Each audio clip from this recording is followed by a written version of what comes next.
Ces élections législatives françaises à fort enjeu ont été suivies, on l'a beaucoup dit, dans le monde entier. La soirée électorale avec ses résultats inattendus aussi, sauf à la télévision publique italienne, la RAI, qui n'a que très peu relayé la contre-performance du Rassemblement national, contrairement aux chaînes privées italiennes. Et une commission parlementaire italienne a exigé des explications. Écoutez depuis Rome, Louise Malnois.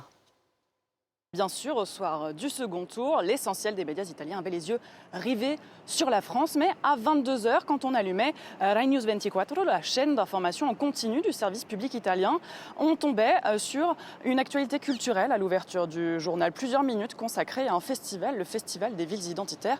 Et cela a surpris et même indigné le comité de rédaction, notamment des journalistes de la chaîne. L'un des syndicats également, au lendemain de cette actualité, s'est dit indigné, je cite, a trouvé assez grave que le service public n'ait pas informé les téléspectateurs de manière réactive et complète sur ce qu'il se passait en France. Alors, la RAI a bel et bien relayé cette actualité, les résultats des élections législatives, notamment avec une émission spéciale de 20 h à 21 h. C'est bien la seule tranche de 22 h qui interroge, qui pose problème. Et des comptes ont été demandés au directeur de l'antenne, Paolo Petreca, qui a botté en touche, disant que c'était le directeur adjoint de la rédaction en charge de cette tranche qui a fait ce choix d'ouvrir à 22 h son journal par une actualité culturelle. Télé Meloni, c'est comme ça qu'on appelle le groupe audiovisuel public. En tout cas, c'est une crainte puisque Giorgia Meloni, quand elle est arrivée au pouvoir, elle a déclaré vouloir mener une bataille pour mettre fin à l'hégémonie culturelle de la gauche. Et cela s'est traduit depuis par plusieurs changements à la tête de différentes institutions culturelles et de l'information.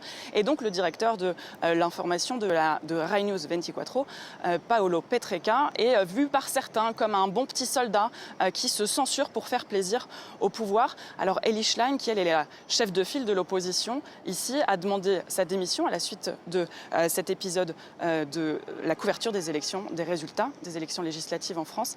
Et puis en fait, les journalistes de la RAI sont assez inquiets, ils ne veulent pas devenir des outils du pouvoir. Et d'ailleurs, ils s'étaient mis en grève, fait assez rare, le 6 mai dernier, pour dénoncer le risque d'être manipulés par le pouvoir.